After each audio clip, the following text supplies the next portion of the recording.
Ito na yung floating market. Nice. Hi.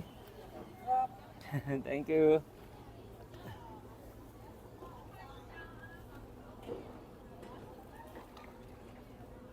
Yan.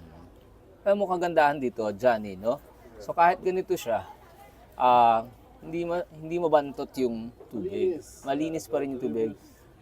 Although medyo kailayan sa kulay, walang amoy yung tubig. Tapos dito, pwede kang mag-order ng noodles, yung mga pagkain dyan na pwedeng orderan.